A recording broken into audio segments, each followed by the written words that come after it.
So thank you for your patience on this. Ben and I, we've done a few of these, but we're definitely not experts on these Zoom presentations. But what's crazy cool is in a time like this, it still allows us to connect with you. So thank you for being here. I don't take lightly that you've chosen to spend some of your Tuesday evening with me. And I think it's a really pertinent topic right now with conquering stress, depression, and anxiety. We do know that when it comes to the immune system, which is a talk we're on all the time, when it comes to the immune system, we know the top two things that really cause problems or decrease the immune system are actually stress and sugar. So sugar is a whole nother talk. Let's conquer stress for today. But if stress is a major inhibitor of the immune system, we really need to find ways to better take care of our mental status, manage our emotions as we're going through these times, because literally, unless you were here in 1918, we really haven't been through anything quite like this. So my goal, my mission, my purpose in being here tonight is that I want to help you work through this time and get on the other end of it empowered and inspired. So my question for you though, but as we get started, is who are you? Like, what kind of person are you? What's your personality type? Because I think that dictates a little bit of how you're handling all of this. I was always a really dramatic, needy. I can't believe my mom is on here, and I muted her so she'd be like raising her hand. It's true. But I was a really dramatic, needy child, and I just loved hard. So when I loved other people, I loved them hard. I loved them fierce. This is me holding my sister. And I really viewed myself as somebody that protects other people. So I thought, whatever's out there, I got you. I'm going to take good care of you and I'm going to protect you. And I feel the same way even now as I've gotten older. I'm brought into this career of functional medicine because I really do care. I want to make a difference.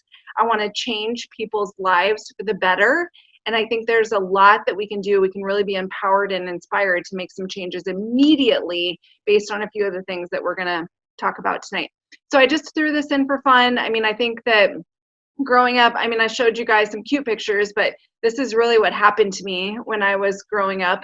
My mom, I don't know why, but somehow we ended up with mullets, and somehow I ended up with a permed mullet. So you never know what's going to happen as a kid. But looking back, I think, geez, what unfortunate times that I had to go through with this hair. So let's just pray as the scrunchies and the fanny packs are coming back. The mullet perm thing is not coming back because it's not cute. It's not pretty. Before I dive in, I would be remiss if I didn't just throw a little light, a little sunshine on my team. They're my treasure. They're the engine that makes things run. They are amazing. This is just a few of the people that work for me, but they are so good at what they do because we really do care. And I think that in the healthcare field today, sometimes we don't feel like we're really being listened to or really being heard, or really being understood when it comes to what our needs and our questions are. And I promise you, this is a team that we work really hard at what we do. We really love what we do. We've dedicated our lives to helping others change their lives for the better. And these are just good people. So as I go into this, I have to say, like, these guys are the fuel that makes the engine run. And I'm proud of them every day. Before we dive in, there's a standard disclaimer we've got to do. This information is not intended to replace the medical advice of your doctor. You do need to consult your healthcare provider. If you want to discontinue any medication, if you want to change it, please don't do that based on this webinar. Please talk to your doctor. I did not tell you to get off medications. I am naturally biased towards natural healthcare. I believe that it really should be the practitioner's job to try to understand each patient's unique circumstances, environment, genetics, biology, in an effort to develop a treatment plan that's designed specifically to fill the patient's need. I don't necessarily like medications. I don't dislike them either, but you'll notice if you watch any of my webinars, it's the overuse of medication, even though there's obviously a time and a place for it. I believe that, and if you've heard my story, you know that I have been in the medical model in the past, but I think it's the overuse of medication and not understanding the true root cause of what's going on that can become problematic, which is what we're going to go into today. So there's tons of research. I grabbed just a few. We're obviously on depression and anxiety, today. So there are some research. This was shown that 1 in 5 American adults take mental health drugs. That's not what it was 20 or 30 years ago. So we need to start to ask the question, like, why would that be? Why would this many more people be taking mental health drugs than were before? And antidepressants in this particular study showed that they work no better than a placebo. And while many people obviously can benefit from antidepressants, we need to really understand if they're benefiting or if they're getting worse, because 1 in 4 are getting worse. When patients come in my clinic with some of their primary concerns being anxiety or depression, they're on medications, I ask them, is it working? Is it helping? And so many of the time it's not. So then it just begs a better question, like, why am I taking this if it's not working? So this particular study suggests that antidepressants should be kept as a last resort. And if a person does not respond, we need to monitor if it's needed, because obviously there's a time and a place and it has saved lives before. If it's needed, let's make sure we're monitoring it, that it's actually working and that these patients are feeling better, because 1 in 5 Americans taking mental health drugs, the #1 cause of disability in women is depression, excuse me. We've just got to start to ask better questions and understand this a little bit better. So building your safety net is key. When we look at life in general, you should have ups and you should have downs. That's normal. I mean, right now you hear, the news, or you see something going on, you feel that level of like anxiety. That's normal. You deal with it over a long period of time and feeling kind of that like low with it. That's normal. I mean, our normal stress response is part of what the body is designed to do to protect you. For example, if you're out camping in the woods and a bear jumps out and scares you, you're going to have a normal stress response to that bear. That's normal. Then your body should, once the threat is gone and the bear is gone, as an example, everything should calm back down. That's normal. It's if we go too high or we go too low that we can experience these problems. So we've got to develop this safety net. We've got to teach you how to let stress not hurt you, but instead like help you learn and grow and sort of rise above it, because stress is not going away. The pandemic will, and the world will come back to its new normal, but stress isn't going to go away. Survival is an instinct, and the body is designed to protect you. So we've got to start to think of it building that safety net so we don't go too high and we don't go too low, but we have those normal ebbs and flows in life. And an antidepressant, what it does is it takes away those highs and lows. So it sort of flatlines you versus allowing you to have some of those normal highs and lows in life. The causes of stress, anxiety, depression, it's not just emotional. It's physical, emotional, biological, and environmental. Typically, when we look at standard treatment for anxiety and depression, we're focusing just on the emotional aspect. But how many people, if you look at these different categories, how many people are actually experiencing just one, that they just live in the land of one of these causes? I think it's pretty unrealistic to think that there isn't multiple reasons behind some of this anxiety and depression. So we really need to dig out each of these individual causes and understand them and take care of your body on a four-pronged approach. Just like a building, you wouldn't build a building hoping that it's stable with one foundation. You've got to have the corners to really make sure that your building is strong, and your body is the same way.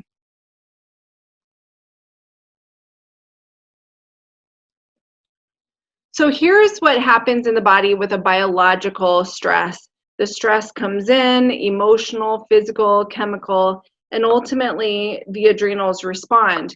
The adrenal glands are sort of your hero in stress responses. They jump up, they start to release cortisol, and cortisol comes in and allows you to run faster, harder, stronger, longer, in terms of, say, the bear jumping out, the example earlier, the bear jumping out and scaring you. You need that cortisol. It actually also, I mean, if you're running from the bear and you ran through briar patches, you're not even going to feel it because of those hormones that are being released. But long term, if the stress continues and the body doesn't have a chance to rest, relax, regroup, repair, it's going to cause blood sugar issues. You can see hormonal issues, tissue inflammation, neurological damage, poor digestion. The body is just not designed to be on this chronic long-term stress response. So the 5 fundamentals, this is what I want you to think about. And before we go into these, I'm not asking you to slay the dragon. I don't want you to change 10 or 15 different things in your life right now. That actually tends to be a recipe for disaster. I want you to come up with 3 things as you're listening to this. I want you to come up with 3 things that you can do on a consistent basis that can help your body better adapt to its environment, help you deal with stress, anxiety, and depression. Now it's more important than ever, especially knowing the fact that stress decreases your immune system. We cannot overlook this on any day of the year, but especially when we have so much stress with what's going on in the world today. So we're going to talk about increasing mental strength, exercising regularly, eating well, sleeping better and longer, and eliminating hidden stressors. So your health is not, I do this one thing and everything's okay. I hear this a lot, like, I exercise, but I don't eat well. You know, it's like we feel that one of these pieces of the pie should be enough. So you really have to make sure that when you look at these pillars of health, these pieces of the pie, that everybody gets equal playing ground. You have to make sure you're sleeping right, eating right, exercising, good mental health, and get rid of these hidden stressors. You cannot decrease or get rid of one of the pieces of the pie, or it's going to negatively impact your health. So breaking these down, first and foremost, happiness is a choice. I think your mind is very target oriented. You've got to make sure that you're thinking in a growth mindset. You know, a fixed mindset is one where it's like, I don't think I can get better. This is just who I am. Something is wrong with me and there's nothing that I can do. If you think that's true, it is. If you think that you can change, that's true too. So we've got to start retraining our brain. Your brain is a muscle and it works exactly like any other muscle in the body. It's not comfortable in the beginning. Like if you go to the gym and you start working out and you're strengthening your biceps, I mean, are you going to be comfortable in the beginning? Is that going to feel comfortable? Are you going to like it? Does it make sense to you? No, but you plow through to get to the other side. Your brain is the exact same way. You can't expect that as you start to work with the brain, as you start to change these mindsets, as you start to adapt some of these habits, decisions, behaviors, you can't expect that it's just going to come easy in the beginning. You've got to understand your mind is a muscle and you've got to exercise that too. So I want you to really start to change your thought process or counterbalance it. So I don't think I can get better is what will come up. And remember, your subconscious brain is very powerful. It's going to keep feeding these things. You just counterbalance it and you go, I think, and I know I can get better. I've got these challenges, but I can overcome them. My body has the ability to change. My mind has the ability to change. And as you start to take the scale and switch it from this fixed mindset to a growth mindset, it suddenly becomes easier. Just like every other form of exercise that you do, it's going to become easier. You are your thoughts. You've got to train that brain. You do have the ability to control your attention. It's a predictor of happiness. Attention is something I want to make sure that I'm touching on right now. The news, the TV shows, any sort of social media are inundated heavily with negativity. It's very hard to get away from that. So please do not spend your day on the news. Do not spend your day looking up articles on the internet. Do not spend your day on social media. I promise you, you're not going to be further ahead understanding what's going on by doing that. You're just going to be further behind when it comes to how you feel emotionally. So you can get on every day, every other day, every third day, and you're going to be exactly where the rest of us are, knowing exactly what you need to know at this point in time. You have to protect your thoughts like they're an asset in your life, because what you put into your brain is going to come out with your thoughts. So you've got to start to be aware of the fact that you are who you think you are. If you say, I am depressed, you are. If you say, I am anxious, you are. But what if you say, I have these feelings? Thoughts are things. They can come and they can go. You are not broken, I promise you. I am not here as a doctor to label anybody, to tell you that you're broken, or to tell you that you are something. I'm here to empower you to understand that you are not broken. You are not broken down. You are not depression. You are not anxiety. You have these feelings, and that's normal.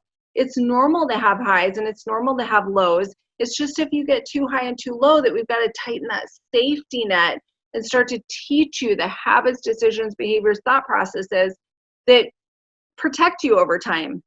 Because we really are, if you say, I am depressed or I am this, you're going to get more of it. You can say, I have these feelings and I'm working on it. I'm working on getting through it. And if you obviously, if you need support, please get somebody to guide you through that.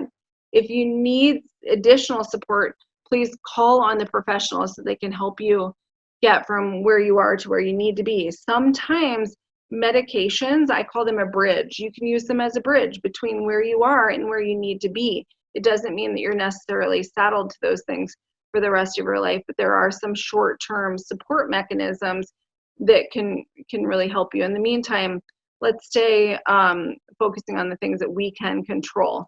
This is the one. Have you ever heard the Serenity Prayer?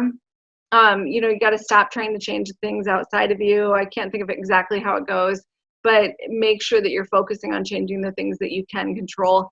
This more than ever, I can control how often I'm on social media. I can control how often I turn on the TV. I can control how much I get outside and take care of myself. I can control what I choose to focus on.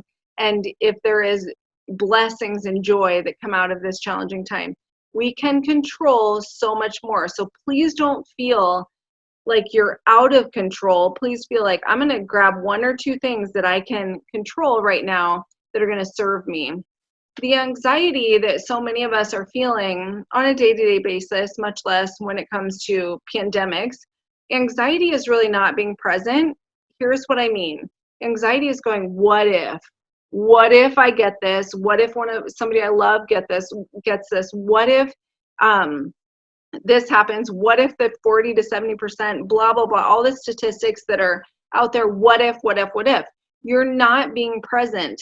And there are so many things, beautiful, amazing things that are happening in my neighborhood, in my city, in my state, in my world that I can focus on, and you can too. So for example, I just had a girlfriend message me last night. Her son made hibachi style dinner. Like he planned it the night before and then he worked on it throughout the day. And then he did hibachi dinner for them with the tricks and everything, the egg and the hat. And she's like, this never would have happened if they were in school. He never would have done this. Last weekend, last week, we did a picnic for lunch. Last Wednesday, we biked and we did a picnic. Today, my husband and my three kids went out and biked. Like some of these things we never would have done. My kids are playing games every single day. They never would have done that otherwise.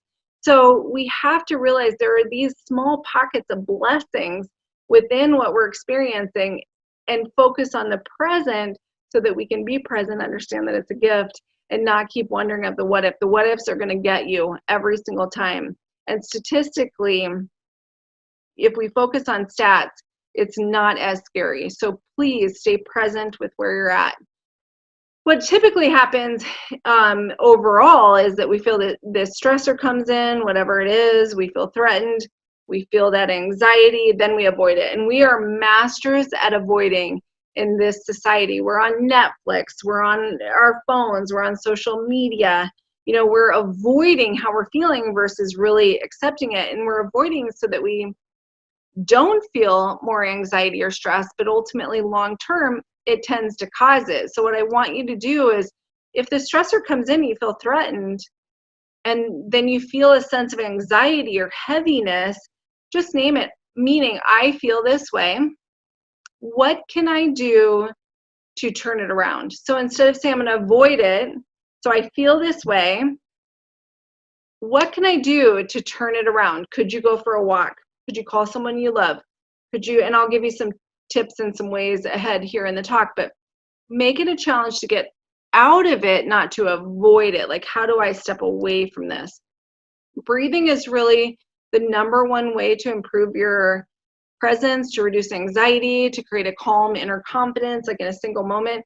Typically, when we feel anxiety and we feel stress, we tend to breathe in, but we forget to breathe out. So we do this. Wait, what you need to do is you need to breathe out. Breathe all the way out. So it sounds simple and almost too simple, but really 10 controlled breaths in a moment of high stress and anxiety can reset your nervous system. So the key is to breathe out deeply and slowly, not just focus on the in-breath. What we've got to do is, really in depression and anxiety, it tends to be that we get in our heads, we get sort of stuck in that, I feel this way, I'm not happy, or I'm scared, or I feel that. And I hate to call it self-absorption because I'm not saying it isn't real. I mean, you feel the way you feel and you're entitled to feel the way that you feel. You're not broken, but we've got to start to replace that with like love and service. And now more than ever, find ways that you can give to other people. When we went and got groceries last week, when I went and got groceries last week, then I bought flowers for our neighbor. And I thought every time I go out to get groceries once a week, I'm going to buy flowers and put them on the front step of the neighbors. We're checking in on people. How can you be of love and service? Because in the place of love and in the place of service, it's very hard to feel anxiety. It's very hard to feel depression. So the more you lift up and give to others, the more it actually gives to you. And right now, more than ever, we need to find ways to give to other people. The social comparison, normally I would say social media is fraught with people, living their best life. And, you're getting that moment in time that makes you start to compare, like, oh my gosh, they look like they have everything. I think right now social media is just full of so much negativity, but generally we kind of start to, especially on social media, compare ourselves. Who cares what other people are doing? You just be you. You just be the best you possible. And that doesn't mean you need to be perfect. That means that you be the best that you can be in that moment. So if you've struggled the last few weeks, the last month, that's okay. You don't need to think, gosh, I should have done this different or should have done that different. You just say, okay, I love myself with where I'm at, and I'm going to step forward and be the best that I can be tomorrow, and stop that social comparison.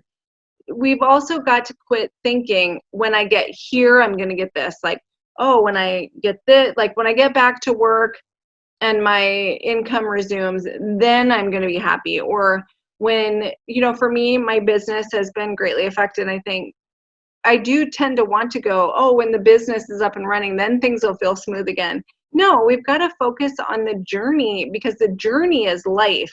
We don't know what tomorrow holds. It's not our responsibility to know or try to predict that, because none of us have a crystal ball. What our responsibility is to trust that life is truly the journey. Life is living the journey to the best of our ability and being so grateful for what we're gifted as we go through it. Oh, I didn't want to, excuse me, let me go back. So I got a question. I want to break this up with a quick question. I'm going in circles. I had somebody that said that this is going in circles. I'm not actually able to even look at the chat right now. Maybe Ben, if you see this, you can kind of jump in the chat and make sure we're not going in circles. So here's my question. How many of you feel like cleaning? Like before you clean, that you think, I really feel like cleaning. That sounds wonderful. I can't wait to clean my house. And if any of you say yes, then after this talk, get a hold of me, because, oh, now I see the chat. Slides and you. Okay. Let me make sure this. I got the email restricted. Okay. So I I don't like cleaning. I don't look forward to it. But again, if any of you do, you just get a hold of me and maybe you can rub off on me. But how do you feel? So let's counter that with like, once you clean your home, how do you feel about a clean home? You feel pretty good, right? Like you feel accomplished and it feels good. So here's the key. Feelings follow behavior. We get stuck a lot with thinking, I just don't want to work out. I don't want to clean the house. I don't want to journal. I don't want to start to do affirmations. I don't want to spend time in prayer. I don't want to do this. Well, feelings follow behavior. Motivation follows behavior. So we've been duped into thinking that we've got to be motivated first. Like, oh, I'm going to wait. Like, I'm going to work out when I feel motivated. Or I'm going to eat those vegetables when I feel motivated, or I'm going to, make sure that I'm improving my relationships when I feel motivated. Feelings follow behavior, so quit it. You need to produce a behavior first and expect that motivation, that positive feeling to follow. So some emotional strengthening habits, things like yoga, journal, you just find the ones that work for you. There's so many of these. If one of these options doesn't work for you, dismiss it and find something else. Yoga, journaling, prayer, meditation. I have heard it before. Please note, meditation is not a religious thing. It's quieting the mind. It's quieting the mind. Doing a gratitude walk, like you do a step-by-step, you just say things that you're thankful for. You can do it out loud. You can do it in your head. But it's just every step. I'm thankful for the sky. I'm thankful for my family. I'm thankful for the great weather. I'm thankful for this. Doing a mantra like, I'm amazing. Your subconscious brain is constantly telling you things, and many of you are really mean to yourself. I want you to commit today to no more self-sabotaging thoughts. When you cannot continue to be mean to yourself. You cannot continue to berate or beat yourself up. There's no benefit to that. None. So when you have those thoughts, I want you to counter it. Again, we're going to strengthen the brain in a new direction. We're going to exercise the brain to go somewhere else when you feel like this. So you can say, I got this. Like, it's totally fine. My body is strong. There's a Kermit the Frog mantra I have on my mirror, which might not be appropriate, but basically he's like, Kermit the Frog is like telling me, I'm a badass and I can do anything that I want to do and I'm strong and I'm healthy, I'm calm. So it's like, just find a mantra, some sort of affirmation that works for you. Another one of mine right now is, and I can't quote it quite exactly, but it's, the storm says you can't handle the storm. And then the person comes up and says, I am the storm. So like, we can handle this. We've got to change the verbiage in the way that we're communicating with ourselves. Please get outside. We are so blessed right now that it's spring. It's April 7th of 2020. Get outside. It was 80 degrees today. Please get your feet and your hands in the dirt and the grass. Soak up the sun's warming rays. Get on your bike. Start to walk. Breathe in the fresh, clean air. Open your windows every single chance you have. Get out in nature. It's huge, and it's proven to improve your mood. Got to turn off that stimuli. Again, those devices need to go away. You are getting in about a month right now the amount of stimuli that you used to get in a lifetime. The human body used to get in a lifetime the amount of stimuli that we're getting in a month. So turn it off. And most importantly, you must turn off all devices 1 to 2 hours before you go to bed. Do not have your device on as you're going to bed. So we do kind of an 8 o'clock where we start to tone things down. We don't do, we put the blinds down, we turn the lamps on, no overhead lights. We start calm music, essential oils, incense, like just calming the space down. So turn those devices off. We're on an average of 24 to 30 hours, I think is what I heard recently in a week, 24 to 30 hours in a week. So if you tell me I don't have time to exercise and I don't have time to journal and I don't have time to eat healthy or I don't have time to cook healthy, let's start to evaluate how often you're on social media or how often you're watching TV, because we all have the same amount of time. It's the only thing that's the same across countries, continents, cultures, and so on is time. So if I have the time to do that, you do too. So start to evaluate where you're spending your time. Remove tolerances, tolerations, incongruencies. You are the sum total of the top 5 people you hang out with the most. So if you're surrounding yourself with negativity, it's going to wear off on you. So get involved in the community. I get now is a challenging time, but you can even do it virtually.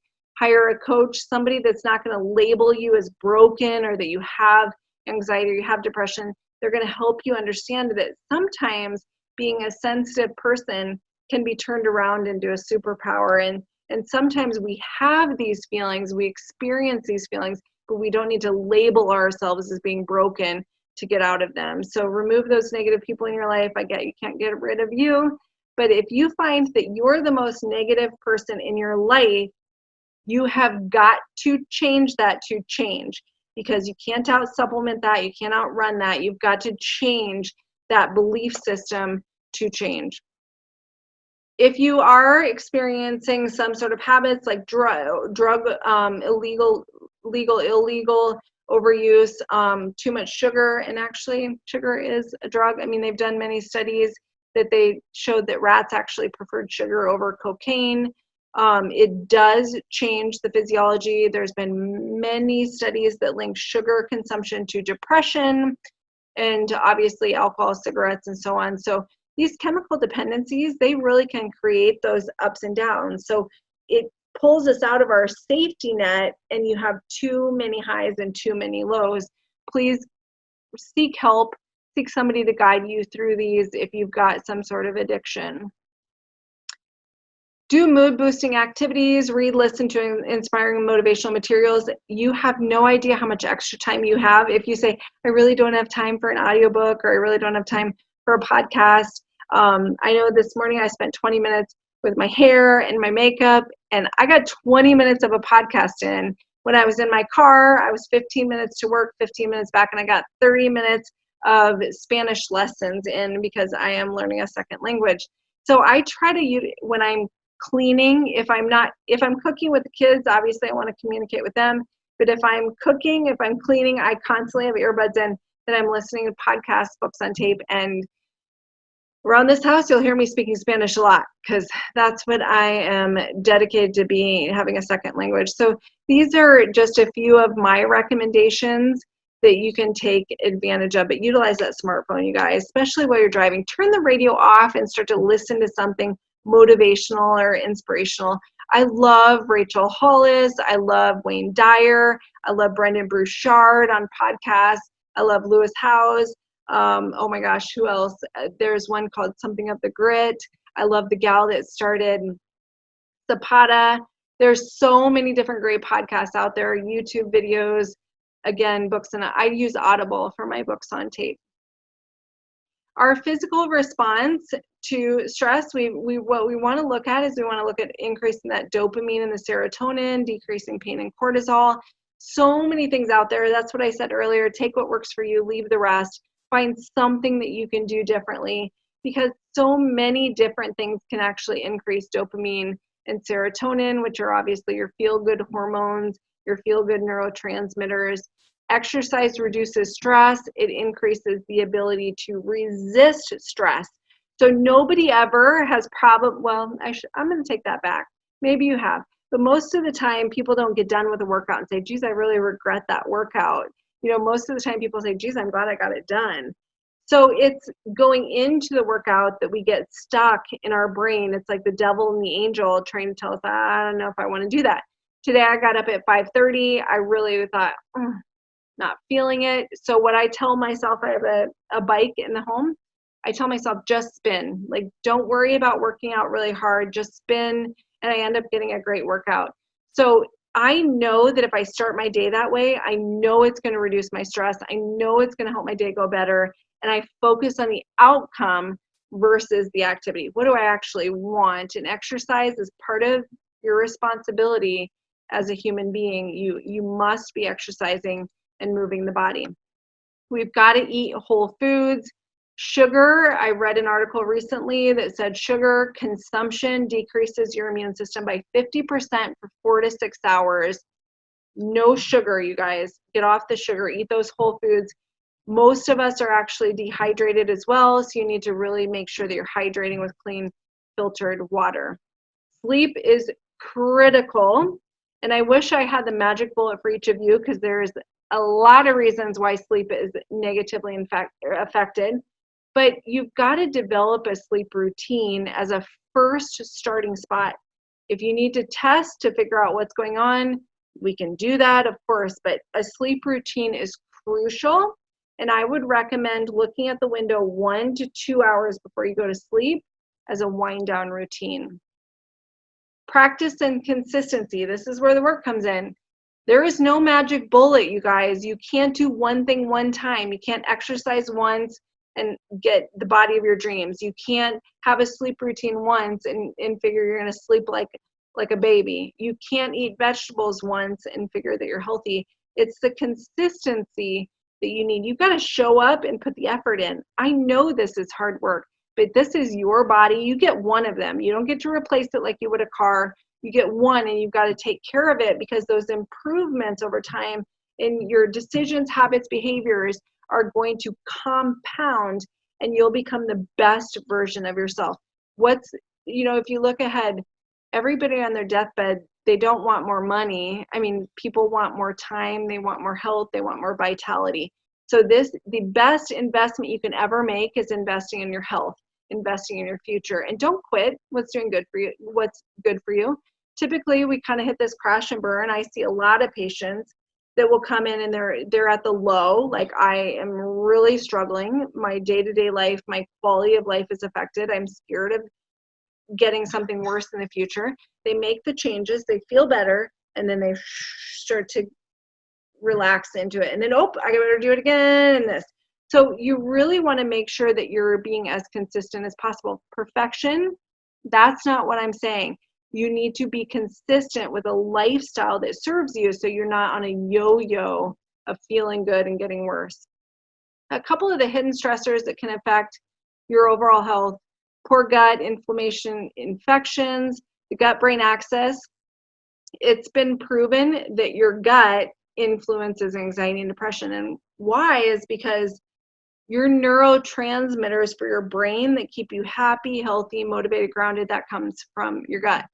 So it's not uncommon that you see a gut issue combined with some sort of anxiety or depression. So 90% of your body's serotonin, it's produced in the gut. You got a poor diet, poor gut function, low serotonin, depression, anxiety, it's proven. Test after test after test shows this. I could show you a lot of them in the interest of your time. You probably don't need to read through all of these. We live in Iowa. I always joke, like, if you're not supplementing with vitamin D, you're deficient, but it's not a joke. I mean, you have to have 75-90% of your body out in the sun between the optimal sunlight hours of the day to even attempt to get the right amount of vitamin D in your body. So you really need to be, if you're a Midwesterner, you need to make sure that you're supplementing with vitamin D. Ideally, getting your vitamin D levels checked so you know exactly how much you should be supplementing with. Autoimmune disorders, thyroid dysfunction connected to depression. 12% of Americans have a thyroid condition. 60% of those don't even know about it. 85% of those have some sort of autoimmunity. So it's huge. And we see a strong connection with autoimmunity and depression and anxiety in particular. Inflammation, you can test this. Every time you get tested, make sure you're looking at your CRP. If you've got a pen, write that down. Anytime you get your blood tested, make sure you're looking at the damage to those cells. C-reactive protein, CRP, damaged cells, obviously, which cell is going to be happier, respond better, have a better immune system, and so on. We're really in an epidemic of really high levels of inflammation in patients. And it's proven and linked to depression. Hidden infections, Johns Hopkins Medicine has done various tests. They're linking candida, yeast overgrowth to mental illness. So you see lots of studies coming out showing this. And how do you know? I mean, how do you know what's going on until you test? You don't. You've got to look deeper into these things. Advanced testing is going to be a game changer. It's going to make a huge difference in knowing what you need to do to best serve your body. Here's your homework. I told you earlier, I don't want you to slay the dragon. I just want you to choose 3 things. 3 things that you're going to commit to over the next 60 days to do differently. Those 3 things can change. This is your life. It's your roadmap. You can do it however you want, but I want you to commit to 3 things that you're going to do differently over the next 60 days. What better time in human history than now to make some positive changes? You can say, I'm going to listen to something motivational. I'm going to eat 1 extra fruit a day. I'm going to make sure that I check on somebody that I love. I'm going to write a thank you card once a week. Doesn't matter. Just choose 3 things that you're going to commit to over the next 60 days. Some possible action steps again: strengthen that brain, change your focus, stay in gratitude. Gratitude is an action more than an emotion. Turn off that TV, eliminate tolerations, exercise, eat healthy, get more and better sleep. And if you need to, you don't have to figure this out on your own. Get help from a professional, a coach, a mentor. There's incredible doctors out there, and obviously our office will help you any way we can. If it's something we can help you with, we will. If we need to refer you out, we'll know how to guide you to get into the right hands. So over every mountain there is a path. It's not always seen from the valley. I feel like that a lot right now. Like, I'm a planner. I want to know what to expect. I want to know how to prepare. And right now we're in unprecedented times in history. We can't always see the other side of the mountain. We don't always know what it's going to entail, but over every mountain there is a path. And together we can get through anything, even though we can't always see that path from the valley. So trust that you're exactly where you need to be. Trust that you can get through this. Trust we will end up on the other side of this. I promise you. And we can choose to be better because of it.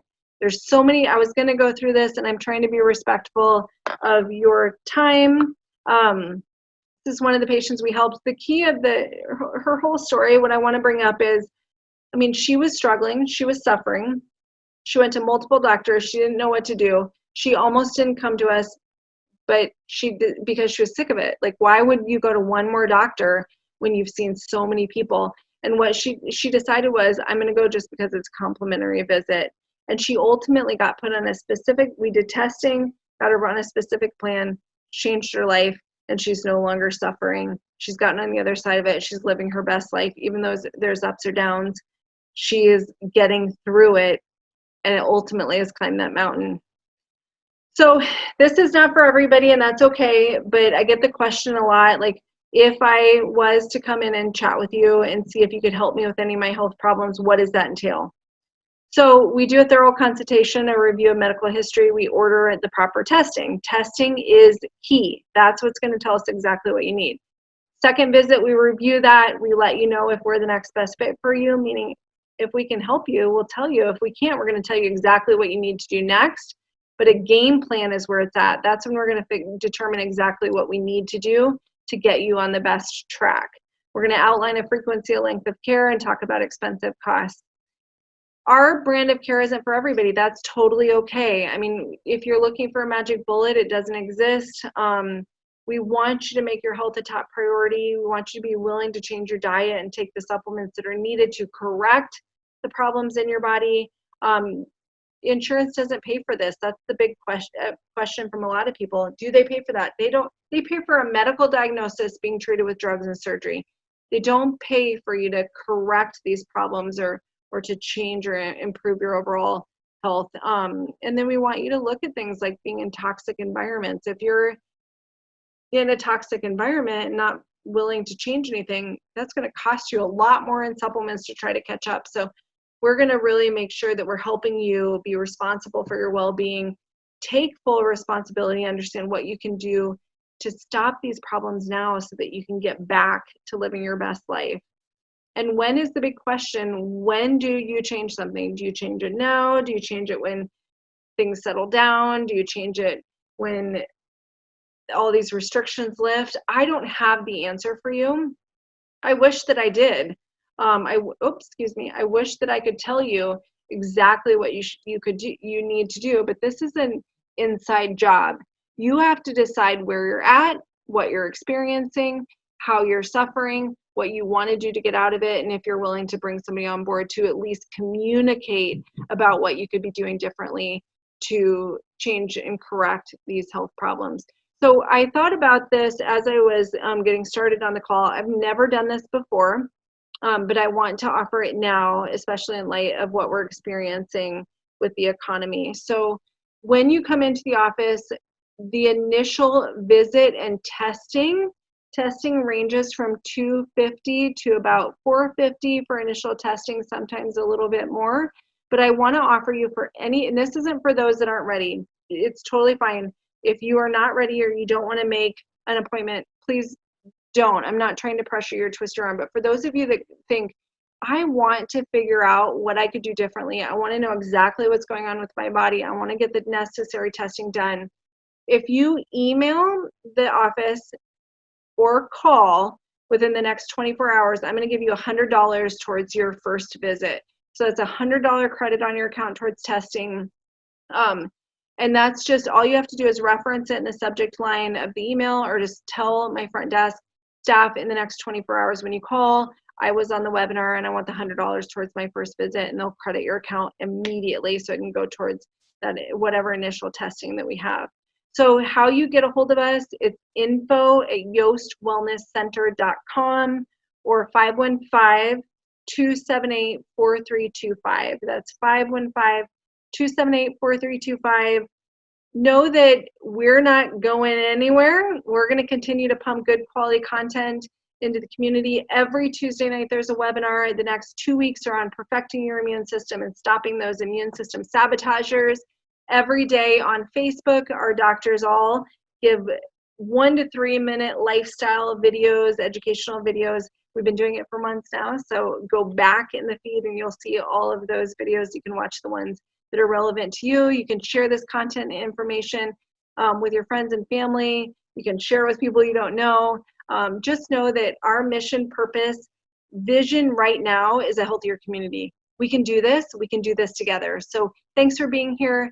Take care, be well, and we'll see you next Tuesday.